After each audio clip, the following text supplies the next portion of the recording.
to do an analysis and a breakdown of Self-Made. Self-Made is this interesting series involving that they say was inspired by the life story of Madam C.J. Walker. We know Madam C.J. Walker was a great woman, and my hope was that the series would do justice, by this great woman's legacy.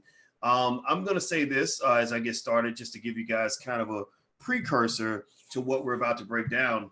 A lot of the reviews that I've seen have not been particularly favorable, to be honest with you. A lot of folks were not happy with a lot of things they saw in the series, and what I wanted to do was try to do a fair analysis and try to break it down and kind of talk through it. And Kenneth, I do agree with you. The stimulus package is proof that the U.S. can afford reparations. And maybe one day you can get them to pay it. I'm not real good at sitting around waiting for white folks to do stuff for me. I don't need all of that. But anyway, but if you get the reparations, they start writing checks, then sign me up. I volunteer to receive a check. Everybody who will gladly take the check, if white folks start writing checks to black people, say I. If they start writing checks and with no strings attached, say I if you will pick up your check. All right, so let's start with the B1 routine real quick. Just in case you don't know, this is the platform for intelligent black people. So if you're not black and intelligent, you may want to get the fuck out. Second of all, black people come first. Black people matter more than anybody else to us. And if you agree with me, if you agree that our community comes first, our children come first, our issues come first, that we should come first in our agenda, just type B1 in the chat. Put your B1s up and let me know that you're black first on top of everything else. You support black businesses. You want black children to be educated by black people. You believe in the black core of 3, which is that black people should educate our own children, create our own jobs, and support black businesses. Type B1 in the chat if you are in alignment with these ideas. All right, so let me go through and break some of this down. I actually made some notes here. I watched the documentary and I'm not gonna call it a documentary, a dramatization, perhaps a fictionalized dramatization. Maybe that's what we can call it. It wasn't really historical. Like I think that's the first thing we have to kind of really be clear about. Whoever made this, film, and this is no disrespect to the filmmakers, but the filmmakers unfortunately, had an agenda that a lot of my people don't vibe with. A lot of my people don't really roll with the Hollywood thing. The Hollywood thing where they seem to really want to push gayness to the ultimate level. Doesn't mean gay people don't exist. Doesn't mean we don't love our folks who are in the LGBT community. I don't agree with the idea of rejecting people because of who they're sleeping with. I just think that when you consider that you're talking about a tiny percentage of the population, I think it gets pushed quite a bit. But then there's a lot of other stuff that your master and your overseer want to put into your brains because they need you to get in line. They need you to be under control. They need you to be managed properly. They need you supporting the system. They need you, backing up. Like white people need black people. They really do. They can't function without their servants, right? So basically the agendas they push on you and the way they kind of pressure you into sort of fitting into a mold is, to me, symptomatic of the fact that that they need you. They need your money. That's why they get you to give them a big chunk of that 1.3 trillion to them every year. They need your children to fill up, whether it's to fill up their prisons or to go work for their companies or to go, $200,000 in debt at their big white universities, which is destroying black wealth, right? They need you. They need you to watch their TV shows. Black people watch more television than any other group of people in America. They need you to support their social media platforms. Black people are on social media more than anybody else. They need you. They need you. They love you, but they don't respect you, right? They need you, they love you, but they don't respect you. They love you in a weird way, the way a man loves a sports car, or the way, a jockey loves a horse. This is my favorite horse because this horse is big and strong and fast, and this horse will get me across the finish line in first place. This horse keeps me paid. This horse keeps my children fed. This horse is the reason why I have a mansion, right? So they need you in that way. So there's a love there, but it's not a love in the sense of I care about you. It's a love in the sense of saying, I need you to be good so you can keep making me this money or you can keep taking care of me, okay? So that's what it is. That's why Hollywood has an agenda. That's why they use media. The main institutions they utilize to pursue the agenda are media, the educational system. Like right now, for example, with what we're going through as a country, this is a perfect example of mind control through media. There's people ask me, when is this crisis going to be over? When's it going to be over? I said, oh, it'll be over when the media says it's over. When the media says, okay, it's all good now, everything's fine, there's nothing to see here anymore. And then suddenly you're going to think that the whole country doesn't have one single case of coronavirus anywhere. They're going to do you like China. You see, anybody have seen China coming out talking about like, well, we had 20 new cases this week out of 1.2 billion people. 20 new cases, and they were all foreigners. They were all, nobody, not one of the 1.2 billion people in China caught coronavirus because we were so perfect in cleaning it up. Get out of here with that nonsense. If you believe dumb shit, if you believe something like that, I need to sit you down and talk to you because something ain't working right with your brain, because that's a big country, and you can't tell me that just 2 weeks ago it was out of control and you couldn't stop it and it was everywhere. And then a couple weeks later, you got one case per week. It's all a lie. It's all an illusion. So anyway, hit the thumbs up button, hit the share button, hit the subscribe button. Let's jump into this. I'm gonna try to be succinct on this, but I wanted to be thorough because a lot of you were asking me about it. So I sat and I watched it, and I watched almost all of it, and I watched enough to gain conclusions. Now I have a lot of respect for Madam C.J. Walker, and I have a lot of respect. I actually have more respect for Annie Malone. But it's the same thing. I tend to do that. I tend to, I don't look at the apple. I always look at the tree, So for example, I'm very impressed with Martin Luther King Jr., but I was really impressed with Martin Luther King Sr. and impressed with his mother. Because when I see a great child or a great person, I always think, what created that person? How do you manufacture a great human being like that? Like, I'm fascinated by that. That's why I'm really big. If you look in the Black Business School, we're really big on helping you guys educate your children, because if you put the right formula together and the right process together, you can manufacture excellent children. Black children have as much ability to be excellent as any other group of people in this country and in this world, but you have to have a process. You have to be deliberate. You have to be conscious of that. You can't just sort of expect it to happen. When your 7-year-old done memorize Cardi B lyrics but can't read, you're not producing an extraordinary Black person. You're just not. You're producing somebody who's going to be on a stripper pole. Seriously, you're producing, another broke Negro. We don't need more of those. We don't need more 40-year-old rappers. We have an oversupply of that. We don't need more little boys wanting to be basketball and football players. We need little boys and little girls that want to grow up and conquer things, take over the world, do science, do math, learn how to start a business, make some money, become investors. That's what we really need. So Madam C.J. Walker, I love her for that reason. And I love Annie Malone for that reason as well, because if you look at the history and the legacy of Annie Malone was a wonderful educator. Annie Malone, when I read Annie Malone's bio, before Annie Malone, the person I related to the most in history was Marcus Garvey. I read through Marcus Garvey's life. I said, okay, he's a lot like me. I did what this guy's doing. I'm not as great as him. I'm not going to ever try to claim anything like that. But I said, my gosh, what a great Black man. But you know what? When I read Annie Malone's bio, that's when I said, okay, that's the female Boyce Watkins in my mind, in terms of my vision of what I would like to be able to do. Annie Malone did it. She's far greater than I'll ever be because Annie Malone did it. Now, somebody, Rashid said, get back to your analysis of the movie, please. I am analyzing the movie, you dumb fuck. Get out of here if you don't like it. So anyway, so here's what I want to say in terms of the film. I didn't want to call you a dumb fuck. I'm sorry. Sometimes it comes out. Sometimes truth just spews out of my mouth and I can't help it. But I had to do that. I'm sorry. I just don't have patience for stupid stuff. It just gets on my nerves. So I'm sorry. I didn't want to be mean, but I just got to let it out, man. Some of y'all just be killing me with this nonsense. So anyway, here's the deal. All right. So with Madam C.J. Walker, let's kind of talk about this documentary. Let's talk about this particularly as it pertains to the portrayal of the Black man. That was the biggest thing that I saw in terms of complaints and problems that people had. I saw a lot of people feeling that this was almost like, I saw somebody call it Color Purple Part 2. And if you recall, Color Purple was all about, it was all about sort of explaining the struggle of the Black woman, which is very real, by basically demonizing the Black man as much as possible.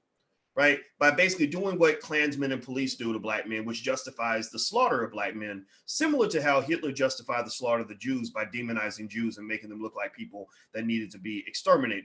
If you want to know a little bit about history, we made a film called Resurrecting Black Wall Street.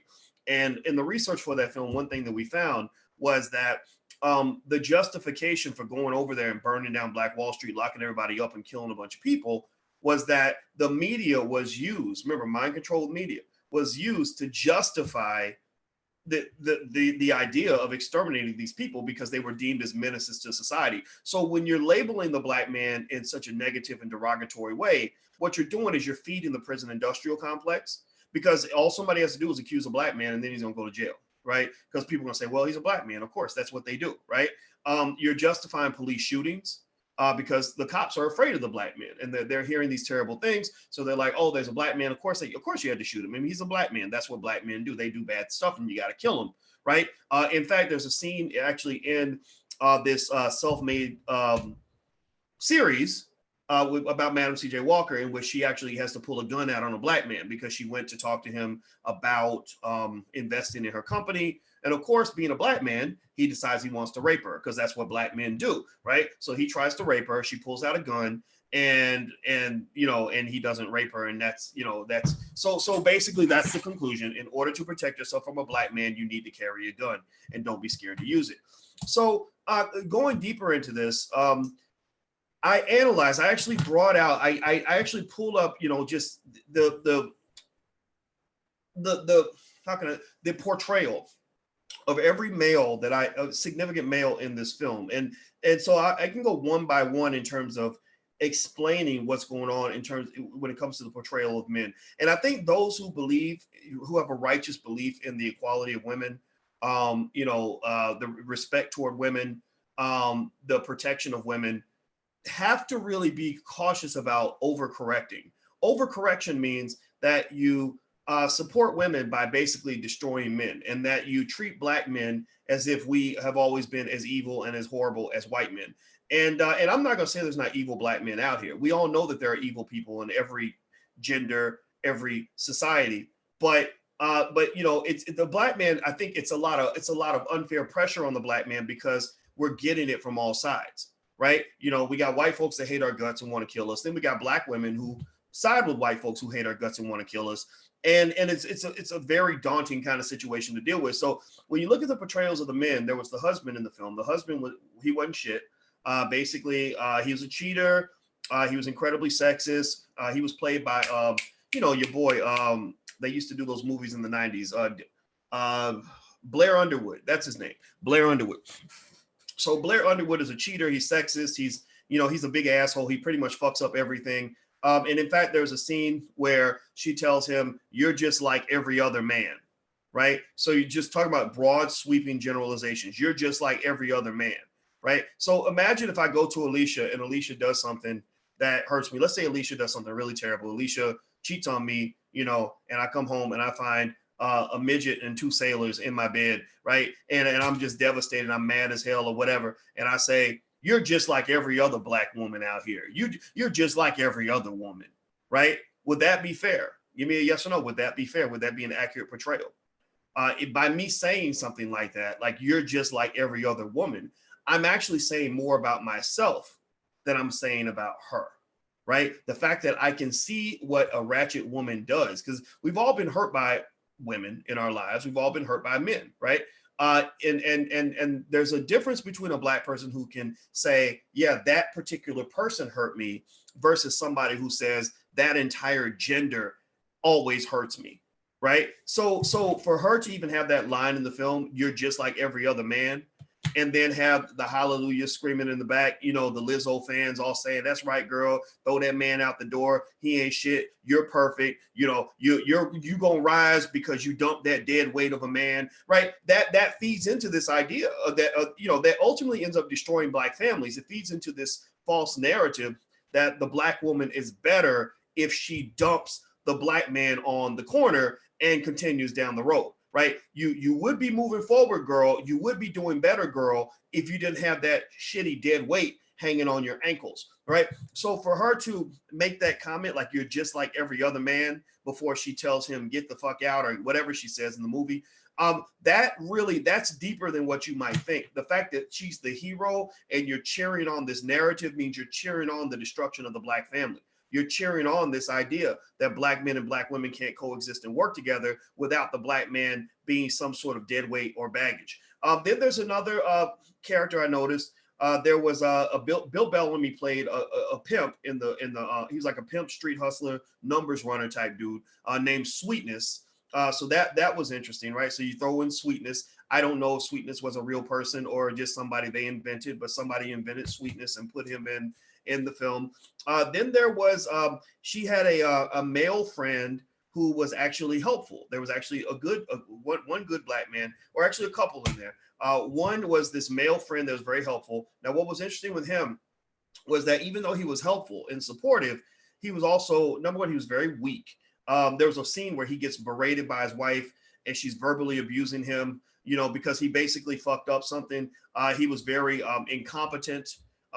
In her words, like you're gonna mess up Madam C.J. Walker's business. You keep doing this, you gonna keep on. And he's like, okay, I'm sorry, I didn't mean to do it. Right. So think about this, process this now. When people talk about things like verbal abuse, when people talk about things like emotional abuse, one of the biggest myths in the world is that men are the only ones capable of delivering verbal or emotional abuse. You got women, you got some women, popular women, maybe some on the internet, who will cuss your ass out, scream and holler, yell and scream, over talk you, and abuse the hell out of you. And nobody calls them on that bullshit because we live in this false narrative that a woman can never be abusive to a man, right? That a man but you see it all the time. A lot of times you see it with moms beating up on their sons, right? You've seen that, you little motherfucker, you little dumbass nigga, get your stupid ass up, right? And it's really like, you is dumb, you're fucked up like your daddy, whatever, right? Like we know this, right? We know this cycle. So he's sitting there and he's taking this abuse. And of course, it's not defined as abuse because he's a man. Men are not, it's not possible to abuse a man. It's only possible for a man to abuse a woman. But then also, he was responsible for also messing up the business because he brought Sweetness in to the business by accident, right? You got to just watch it to know what I'm talking about. So basically that was another error. So he was, so he was quote unquote the good man, but he was weak, incompetent, and ultimately he was also destructive to Madam C.J. Walker, who's the perfect hero who never made any mistakes except for the fact that she trusted men. It reminds me of, I had a friend one time who beat up his wife, and I was not happy with that at all. I thought that was kind of crazy that he did that. And I remember I said to him, I said, you got the police after you now. I said, what have you learned from all of this? And you know what he told me? He said, I learned that I need to learn how to, what did he say? I think he said, I only need to be around women that I can trust, or women who aren't going to go and snitch or whatever. It was something really stupid like that. Right. And so I thought about that when I think about this idea that they're basically, presenting the narrative that the only mistake Madam C.J. Walker did was she trusted men. The only mistake she made was letting men into her life. Because in this film, the only negative woman, and I'll get to that in a second, the only negative female presence was actually Annie Malone's character. What they called her Addie Monroe, but basically she was Annie Malone. And which I have a whole lot of issues with that. And I'm gonna tell you why in a second. There's just so much here to unpack. I want to unpack it piece by piece. Do me a favor, hit the thumbs up button, hit the share button, hit the subscribe button. And also, by the way, if you want to see black filmmakers that are making black films that are independent, we're actually doing a black movie night where we invite a few thousand of you together to hang out with us, bring your popcorn, bring your Twizzlers, whatever it is. And we're going to watch Raising a Black Scholar, directed by Tierra K.J. Williams. And then we're going to have a discussion with the filmmakers afterwards. So if you want to come out, it's going to be April 2nd at 8 p.m. You can go to blackmovienight.net. That's blackmovienight.net. So somebody please type blackmovienight.net into the chat. Not .com is .net, blackmovienight.net. You can register for free. Okay, so what else? So you had the cheater, sexist husband. You had the black man, Bill Bellamy, Sweetness, who was the pimp hustler who had no respect for women. You had the male friend who was helpful, but he was highly incompetent and ultimately destructive. And he was okay with being verbally abused by his wife. You have a son-in-law. Now there's a son-in-law in there who's also a man. Of course, with him being a man, of course, that makes him evil because penises are evil. And basically, the son-in-law is also a villain in the film. He was basically seeking to sabotage the business. He was a traitor. He was a cheater. He was very sexist, and he was extremely jealous of Madam C.J. Walker's success. So the son-in-law, one of the other male figures in the film, goes and allegedly schemes with Annie Malone's character, Addie Monroe, to destroy Madam C.J. Walker. So they're building this set of villains in this film, and the villains the majority of them happen to be black men or those who work with black men to destroy the hero, which is Madam C.J. Walker. So the son-in-law is conniving and sneaking with Annie Malone to take down Madam C.J. Walker. Then they have a portrayal of Booker T. Washington, played by Roger Guevara. I think that's what his name is, and his character was a sexist prick who basically says, I have no respect for women. Women have no place in business, blah, blah, blah. They have this crazy conversation where Booker T is basically just tearing her down. And I thought that was interesting, because I'd be curious to know if you have a historical reference of this conversation. Like, was there a witness? What do you have that actually qualifies you, Netflix or whoever made this film, what qualifies you to, take these creative licenses on conversations that you have no record of? And maybe they do have a record. Maybe Booker T recorded it. Maybe somebody was watching. I don't know. But I thought that was really interesting. So the conclusion of this film was real simple. Let me throw in one more. There's one more evil black man. I forgot. I don't know if I mentioned this or not, but she goes to ask a black man, the mortician, to invest in her business, and he tries to rape her, because that's what black men do. That's right. And she had to pull out the pistol. So you've got the lying, cheating, sexist husband, Bill Bellamy's character, Sweetness, who's the pimp hustler with no respect for women. You've got the male friend who's helpful, but yet he's incompetent, and he's also destructive to the business because he's just so stupid. The son-in-law who's cheating with Annie Malone in order to undermine Madam C.J. Walker's business. Booker T. Washington, who's a big sexist prick who doesn't believe black women should ever have a business or anything. And then you have the mortician, where she went to go ask him to invest, and he ends up trying to rape her. Okay. All right. So in this film, what you're going to get, if you know nothing about black men, what you're going to learn is that black men are dumb, weak, selfish, incompetent, mean, and highly unsupportive of anything that a woman does.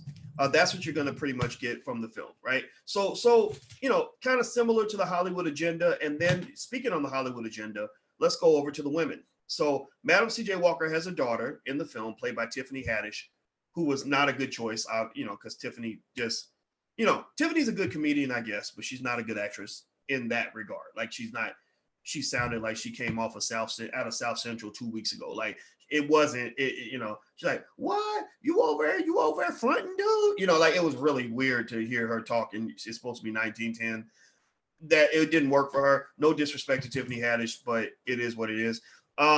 So Tiffany Haddish, who plays the daughter, just happens to be gay, because the Hollywood agenda is you have to throw in some terrible black men, but then you always got to have some gay stuff thrown in there, right? So she happens to be gay, and she is attracted to a woman that she works with.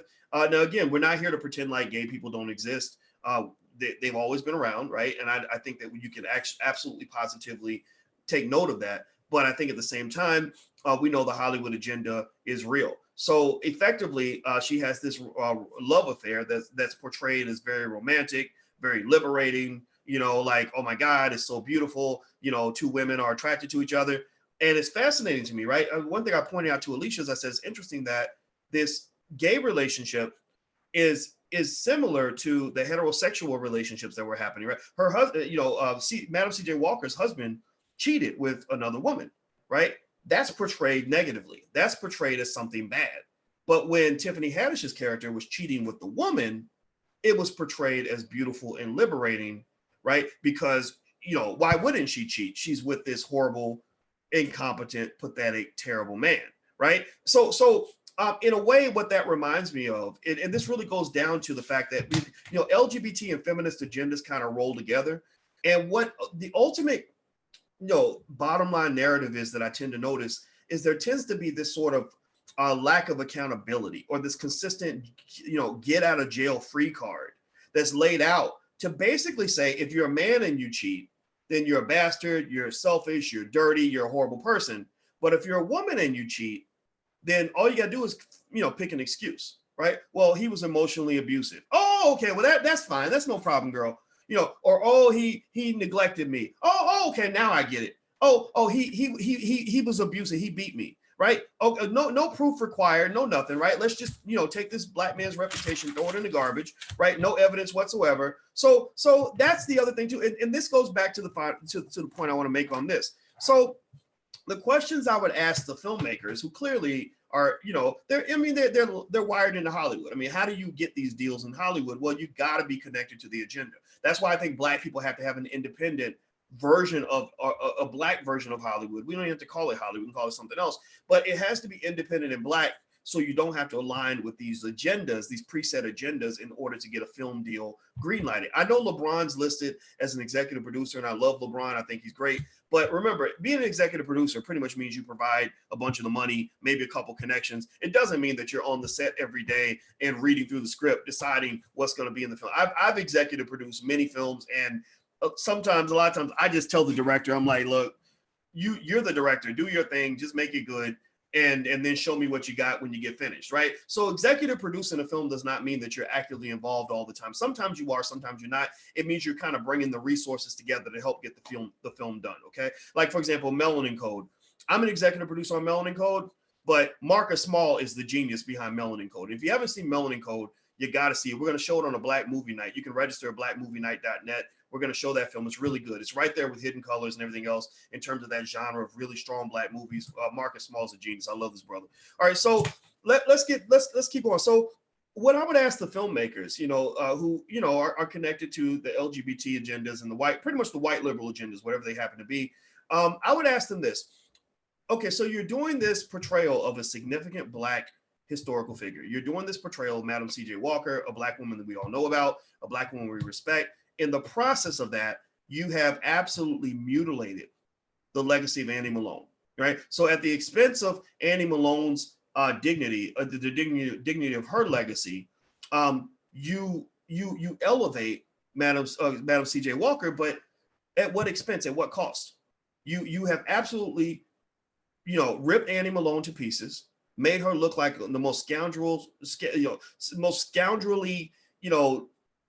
snipey asshole to ever walk the face of the earth. Like, you've made her look like a terrible, terrible human being. You made her look petty, jealous, nasty, bitter, vengeful toward other people. I mean, you've really made her into a scoundrel. Like, she's like that wascally wabbit, like that's like trying to take down Madam C.J. Walker. And I don't think Annie Malone deserves that. I don't. And in fact, I did my research, and even the author of the book on which the film was based gave a strong insinuation that she was not in approval of the way they portrayed Annie Malone.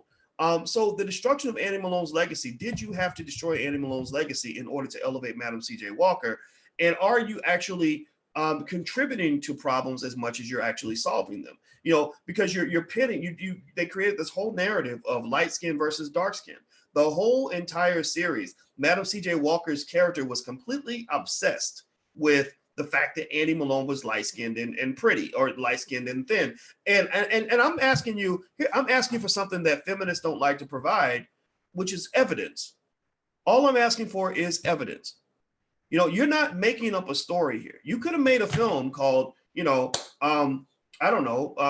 Black Woman Builds a Business Despite Terrible Black Men. You could have done that if you wanted to, made it completely fictional, and that's it. But you've leaned on this real life story of Madam C.J. Walker and Annie Malone and Booker T. Washington and W.E.B. Du Bois and the other figures that appeared in this film. You've leaned on their legacies to sell a film. You leaned on the brands that they created 100 years ago to sell a movie in the year 2020. So I ask you this, and I think that they owe this to the public.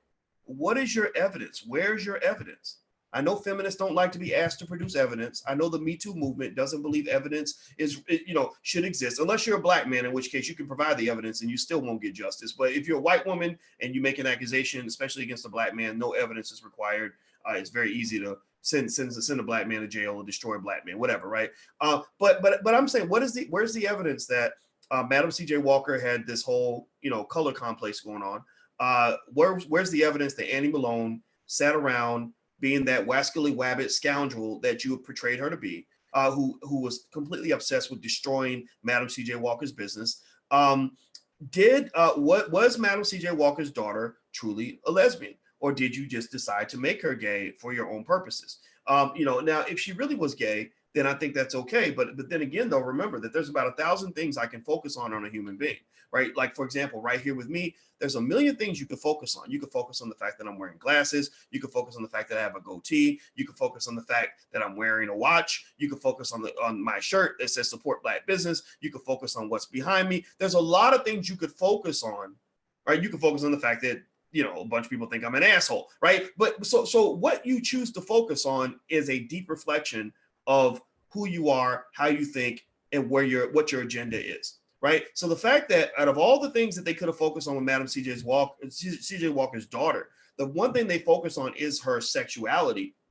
I think that's deeply offensive for a lot of people, because a lot of people, you know, just don't care. They're like, I don't really want to hear about who you were fucking last night. That's not my business. That's not an issue. It's like, I don't want, just like, it's like, for some people, it's almost like making somebody focus on the fact that you went to the bathroom and your shit was a certain color. People are like, I don't want to hear that shit. I don't want to smell that shit. I don't want to know about your shit. That's your shit, right? Keep it to yourself. So I think that, you know, people have that sentiment, and the fact that they have that sentiment does not make them homophobic.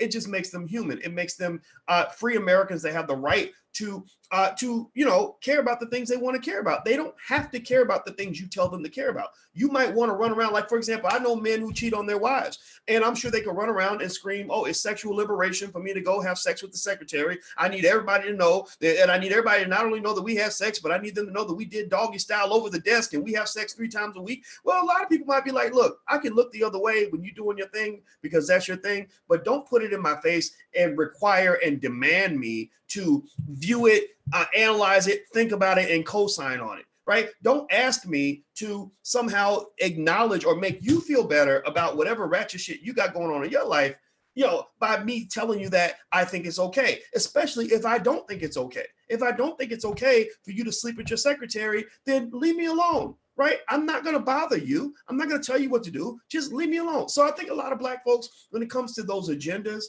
I think the position I'm gathering from a lot of you, maybe you can tell me if I'm right or wrong. Some of y'all may disagree, and it's okay. But I feel like a lot of Black folks are like, just leave us alone. Stop calling us homophobic because we ain't ready to co-sign a permission slip every time you want to go and lay down with your boyfriend. Go do that. Do that. That's you. I'm going to love you anyway. I'm going to give you a hug at church. You still going to be my friend. I'm never going to discriminate against you. I'm not going to talk bad about you. But don't come in my face constantly reminding me of what you do in the bedroom. Don't nobody care about that, man.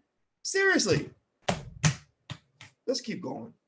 Please hit the thumbs up button, hit the share button, hit the subscribe button. Also, don't forget, Black Movie Night is tomorrow night, or Tuesday, or the April 2nd, whatever date that. I think today's the 31st. And if you want to come out to Black Movie Night, go to blackmovienight.net. That's blackmovienight.net. We also, if you have kids at home and you want your children to grow up and become like Madam CJ Walker, we have a great entrepreneurship program for children in the Black Business School. And for a very limited time, you can actually get it for like 48% off. So it's a really good deal. It's far, far less than like the other stuff we spend money on, like football camp and basketball camp and all that. I believe before your kids go to football camp, basketball camp, or cheerleading camp, they should go to business camp. Because Madam CJ Walker, if you learn anything from the documentaries like this or movies like this, whatever this is called, it's that we need more Black business owners in the community. You know, one of the things that Annie Malone did, I'm gonna talk about Annie because Madam CJ Walker, she got her props. If you're talking about Annie Malone, go study Annie Malone's life. One of the things Annie Malone did that is just beautiful and remarkable is that Annie Malone employed thousands of Black people over the course of her life. I mean, she changed so many lives. And the other point that's very important to understand is that, you know, this is a formula. This is what our children should be studying. Every Black child in this country should know more about Annie Malone than they know about George Washington. Like, think about this. Why would you learn more about a slave master than you learned about a slave liberator? Every Black child in America. So, because I want to make this positive, I don't want to make this about me bashing a Netflix film and all this other stuff. I'm not trying to bash it. I'm just telling y'all the truth. But when I tell the truth, it comes out like a hammer and people think I'm bashing. I ain't bashing. I give zero shits about the film. I'm just here to give you my analysis because you guys asked for it. And as a finance professor and a guy who believes in Black economic empowerment, I felt compelled to lay down an analysis. But at the end of the day, the greatest thing to learn from these two women is, you know, I think that the fact that they became these economic superheroes is such a beautiful thing. And I really think that if you really want to empower your child, do this today. Have your children learn about Annie Malone. Then they can learn about Madam CJ Walker. Because I'm sorry, my analysis, my perspective based on what I've read is that without Annie Malone, there is no Madam C.J. Walker. Annie Malone, Madam C.J. Walker was Kobe Bryant. Annie Malone was Michael Jordan. Okay. Kobe modeled Michael, right? Kobe watched Michael and became great because he watched Michael be great. In fact, if I really wanted to dig deep, I'm going to tell you that my suspicion is that Madam C.J. Walker did borrow Annie Malone's hair care formula. Annie Malone was trained as a chemist as a child, so she knew how to make it. Madam C.J. Walker didn't have a lot of education. They were both great women, but I'm going to tell you, I think there's something to this idea that Madam C.J. Walker, took some creative license that maybe she shouldn't have taken, but maybe part of it was because I think at the time, I don't even know if Annie Malone had all her patents and everything and trademarks and copyrights in place, right? And so was it an illegal action? I don't know, but I do know that after that occurred, Annie Malone went through a lot of work to protect her copyrights more. And if you look at Annie Malone's life, and I feel so bad for this poor woman, she lost a lot. She had a lot of. I think she had a husband that took half her stuff. That's why things like prenups are very important. That's another thing you can learn from this. If you look at the lives of these women, speaking particularly about Annie Malone, when she died, her net worth was far lower than it had been in her life, and a lot of it was because of lawsuits and people that were there that left and came back to take more, and that gets to something that I talk a lot about in the Black Business School, which is the protection of your wealth. One of the things that people don't know is that 70% of all wealthy families lose all their wealth in one generation. And the reason that 90% of wealthy families lose their wealth in 2 generations, and it comes down to the protection of wealth. So the use of LLCs and trusts and foundations to protect wealth is a critical dimension of your wealth building process. So first you got to get the ball, then you got to protect the ball. It's like football. I don't know if anybody here ever played football, but when I used to play football, they used to say nothing matters if you can't protect the ball, or basketball. Nothing matters if you dribble the ball out of bounds. So when you get the wealth, you got to protect the wealth. Unfortunately, Annie Malone's wealth protection strategy didn't quite work out as well as it should have, and she lost a lot along the way. So I'm a big fan of things like prenups and stuff like that. And so anyway, what, I'm supposed to meet my brother right now. So I'm going to send him a quick note and let him know that I'm still coming. Do me a favor, hit the thumbs up button, hit the share button, hit the subscribe button. Also, if you want to check out our entrepreneurship program for children at a discount, at a substantial discount, you can go to theblackceofactory.com, that's theblackceofactory.com. All right. So give me 1 second here.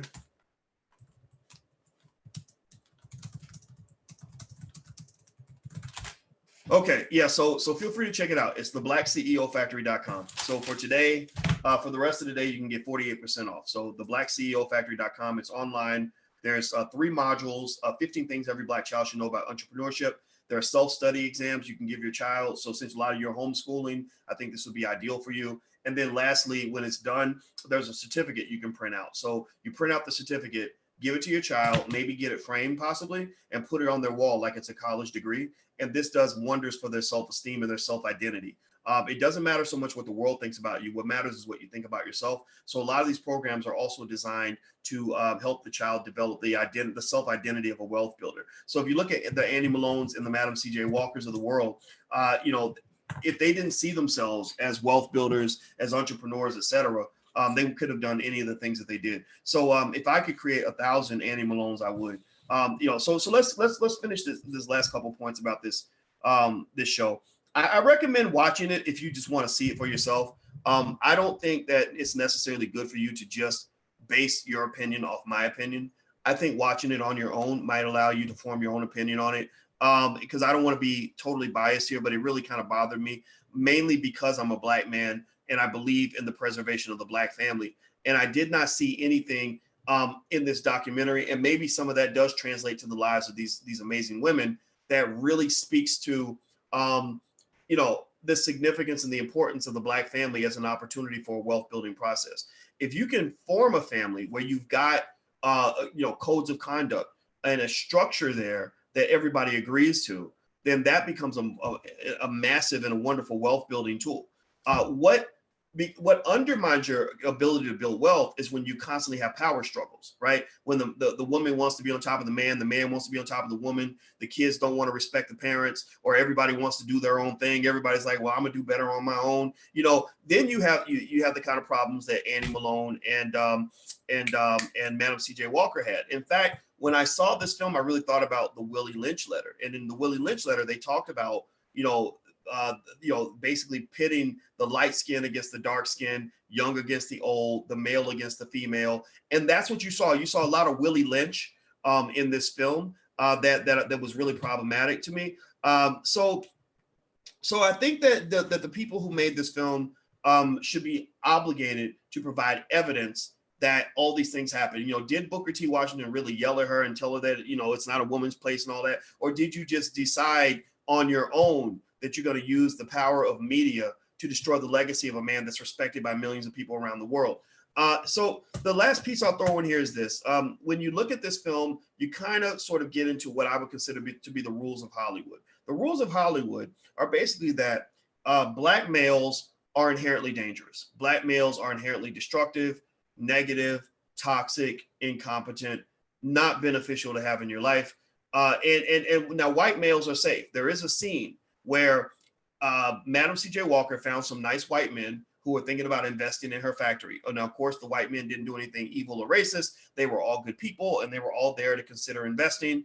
And her raggedy ass Black husband comes in half drunk and is yelling and screaming and acting fool and makes a scene. Next thing you know, the white men don't want to be around her anymore. That's a very powerful message. That's what I call the Meghan Markle message. The Meghan Markle message pretty much says, look, Black men ain't shit. Black men have let you down. Black men are not worthy partners. You have passed the Black man. So your salvation is to go to a white man.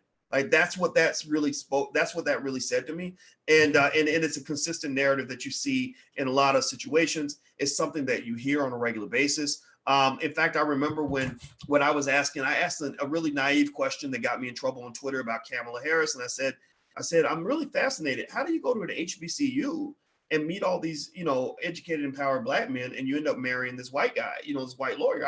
I was just curious. I didn't really care. And then I had a woman that pretty much told me that, well, none of the brothers stepped to the plate. None of the brothers met the standard. And I said, none of them?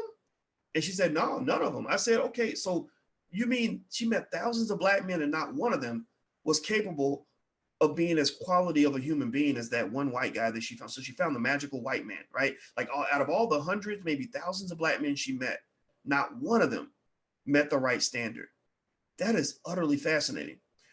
Can you imagine if I went through my entire life and I met, 4,235 Black women, but then I go and I marry Becky. I marry, Becky White. And I say, oh my God, this is my milk of magnesia. Finally, my dreams have come true. I finally have the woman of my dreams. And then you say, well, Boyce, why didn't you marry a Black woman? And I say, well, I met I met thousands of them, but they didn't step to the plate. They didn't meet the standard. They just weren't good. They just weren't good enough. Am I really, is my action more of a reflection on Black women, or is that a reflection on me? Right? Is that a reflection on some idea? Maybe perhaps I'm such a weirdo that no Black woman will put up with my bullshit. And instead of seeing it for what it is, instead I see it as, well, you didn't meet the standard because you didn't fit into my bullshit. Right? So a lot of people, when you have somebody, you got to always watch out. This is just me going into Uncle Boyce mode, talking about relationship stuff. I think it's just interesting stuff. It's very important stuff to talk about when it comes to wealth building, because wealth is relationships. They're very connected. I would really tell you, be very, very careful about ever dating a person who meets a lot of people and tells you that not one of those people met the standard. If they met a whole bunch of people and not one of them met the standard, then you ain't gonna make the motherfucking standard either. I guarantee you. I met a lady that was a 38-year-old virgin. I swear to God, she was a 38-year-old virgin. Fine as hell, beautiful Black woman, very intelligent, but 38 years old and had never had sex in her life. That's what she said anyway. And I'm thinking, wow. And she was bragging about, like, she felt like that was a source of pride. Like, I guess she was waiting for Jesus or something. I don't know. but I was like thinking, wait, isn't menopause like coming? Like, isn't there a point like after maybe 24, 25? I don't know if that's something to brag about anymore.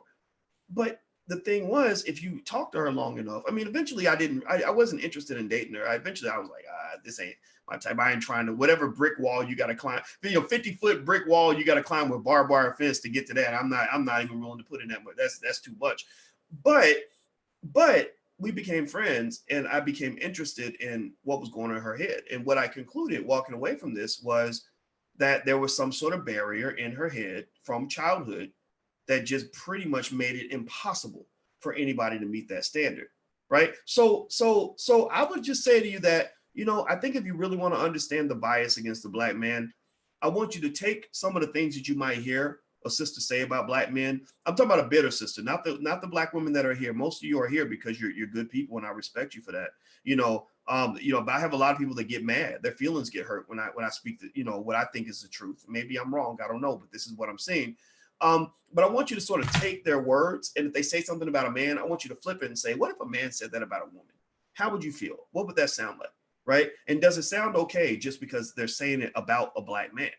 So anyway, so the Hollywood rule in this film that's being promoted, this false stereotype, is that Black males are pretty much only safe when they are either old, because there is one old Black man who's considered a pretty safe Black man, when they're old, when they're little boys, or when they are little girls, when they are beta males, or when they are gay. Masculine Black men are always a threat. Masculine Black men are always toxic. Masculine Black men are always negative. Masculine Black men are always destructive. Whereas men who are seen as safe would be an old man, a little boy, a little girl, a beta male, or a gay man. And this is something that you see consistently throughout Hollywood. In fact, I did actually, I had a friend who told me about a brother that she talked to who said that, he's actually straight, but he pretends to be gay. And she said, why would you pretend to be gay? He said, well, because if I'm a straight man, I don't get the same opportunities I get if I'm feminine. He said, it's easier to navigate the world if you are a feminine Black man. Right now, for a lot of Black men, they don't go feminine. What they'll do is they'll maybe have their head down, or they'll lower their voice, or they'll do things to not appear to be a threat because they're kind of afraid of what that's going to come with.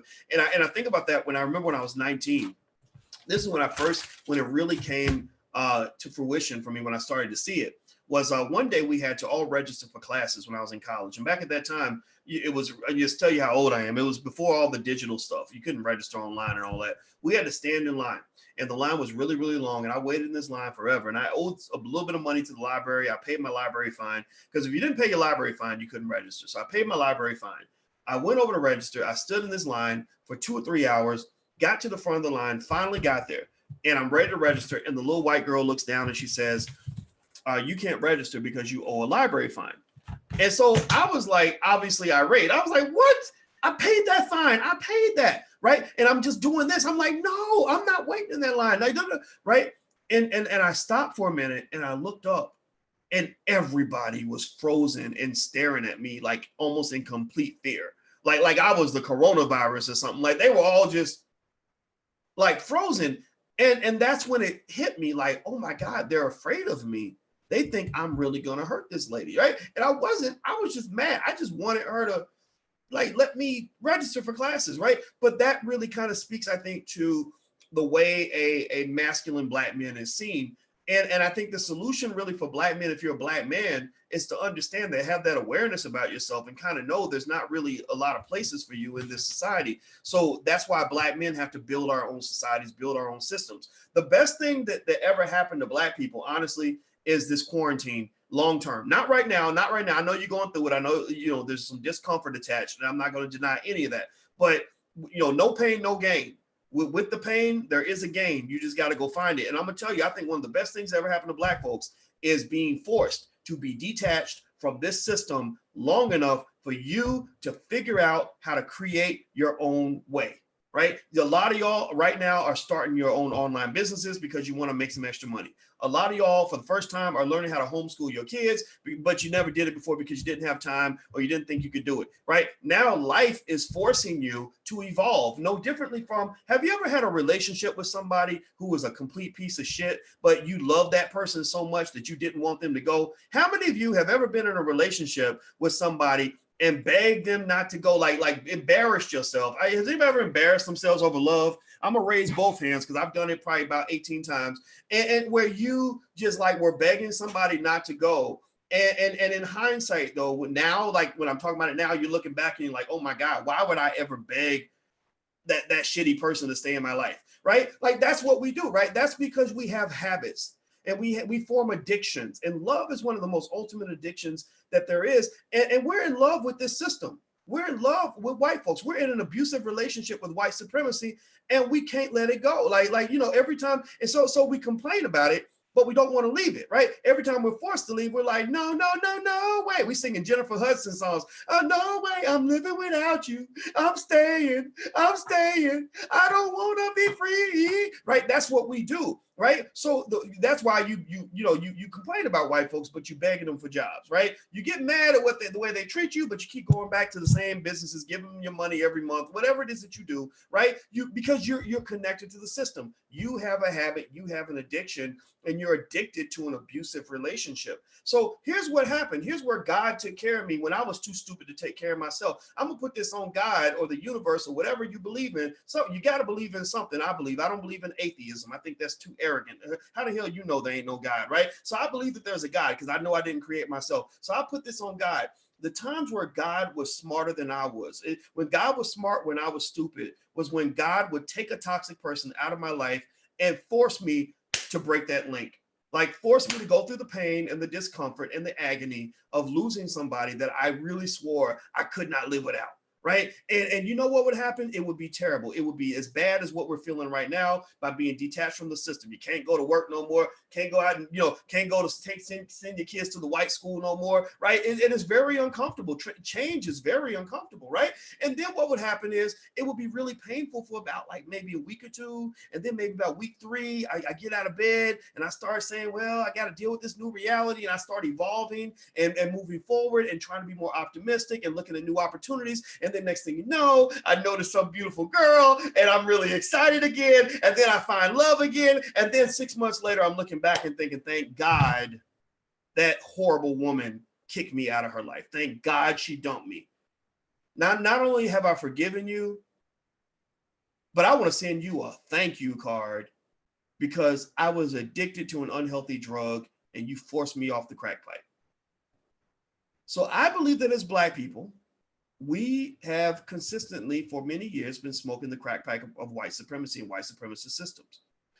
The main systems are the economic system, where we donate about $1 to $1.3 trillion a year.